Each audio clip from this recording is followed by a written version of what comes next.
Jon Jones went on a rant on X last night. He addressed Khamzat Chimaev's recent interview. Khamzat said that his dream fight would be Jon, and he thinks he could beat him. Jon started by saying, "Khamzat Chimaev, stop it. Don't let people ask you those questions." He followed up with no time for the bullshit. Jon then took aim at Daniel Cormier. He continued, "Never let a quote-unquote bad employee beat you up and take everything from you twice. It'll leave you bitter for a really long time, evidently." A fan replied, "You talking about Dana?" Jon said, "No, that was to DC." Ahead of his fight against Mike Malott at UFC 297, Neil Magny details how Ian Garry's accusations of child abuse impacted his personal life. Neil says that it was one of the lowest things that he's ever had an opponent do. Neil, just real quick, just talking about those shenanigans. You've been doing this for a long time. You've experienced pretty much everything you can in this game. Has there ever been something comparable to that kind of leaking over into your personal life, like beyond the fight?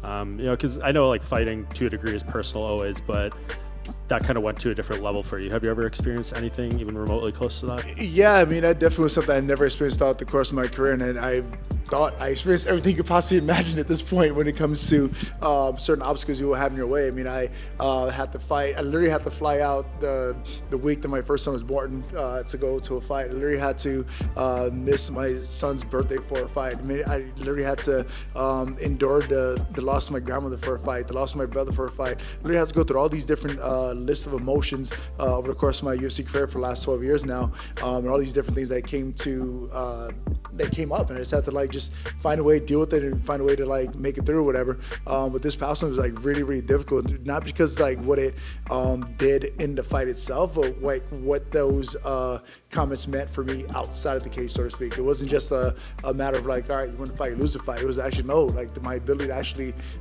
be the father I want to be the parent I want to be is actually at stake now based off of what someone perceived I was saying or whatever, and how they chose to spin it in the media. I mean, it was just a very difficult place that I found myself, and I'm very fortunate that we were able to move past that and put it behind us now and be the point where we're at now. But that was definitely one of the lowest things I've ever seen an opponent do ever.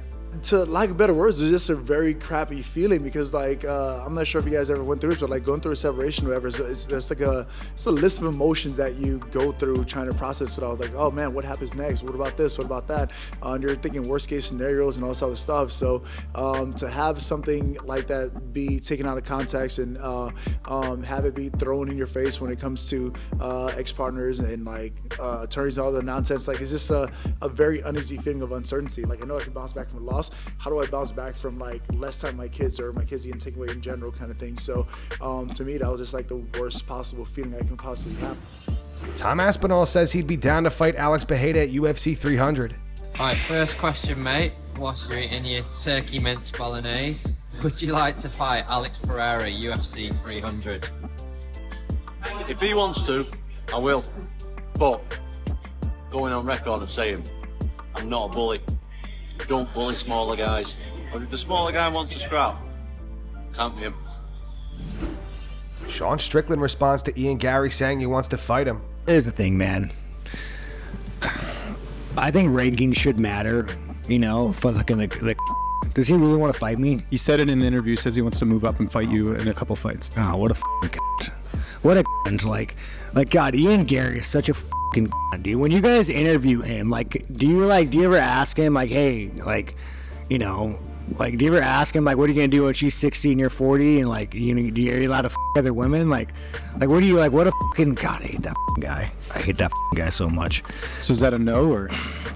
If Ian Garry is right in front of me, I'd fight him. Ian Garry is he's a piece of shit, you guys. Like, I think we could all agree that Ian Garry is a piece of shit. You know, can I get a raise of hands? Everybody's raising their hands. Congratulations. Yes. Well, I mean, he's a piece of shit. Like, what do you think about him making fun of what do you think as a Canadian? I don't think he should lock his account when he's, you know, going after Jeff Neal and Neil Magny. Yeah, that's up, man. You know, I mean, after I did that, I posted my mugshot. You know, and it's funny. My charges are way more serious than Geoff Neal's. So, whether it's Jeff Neal, Geoff, guys, I dropped out of Jeff Neal, I think. I dropped out of Elwood Squad. I actually like that guy. I actually messaged him before. I was like, hey man, can I post a picture of your mugshot? It's funny. And he was like, yeah, no worries. But I'm gonna post mine next to it. But yeah, no, Ian Garry, he's just he's a weak man. He's a fucking weak man. And this is what I try to tell people, man. You meet these fucking all day long, and they smile and they shake your fucking hand and they smile, but really like their core is fucking rotten. And like you look at me and I'm an asshole, I'm making fun of this liberal you know, like no offense, man. I mean, you know, we I guess we need liberals, you know, kind of, maybe not. But you look at me and I say hard shit, like I make fun of my co-main event. I say hard shit, like, oh, Sean, I'm not an asshole. And I say everything. I'm just saying what you're thinking. Ian Garry is a fucking and he hides who he is. Alex Pereira was questioned about his recent breakup last night. He said, well, hard to talk about this because for me, I deleted this person from my life. I would also like to ask my fans to also delete her from your life. It was a person I believed. I put her in my house together with my family.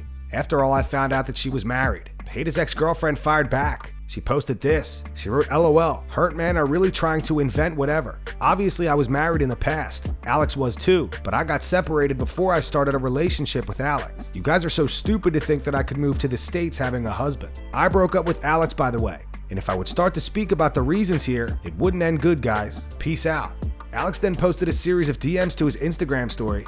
Alex claims that this is his ex having quote-unquote love talk with two different people at the same day and time. The caption translates to, good guys, Meryl thinks she can manipulate you. I'm talking to her ex-husband for a few days and today I know what she's capable of. This is a love talk with two different people the same day, same time. She assaulted me thinking that I would say it again, but I'm not a clown to do it. I have a video of her assaulting me, as she didn't get what she wanted. She's trying to go up with my name.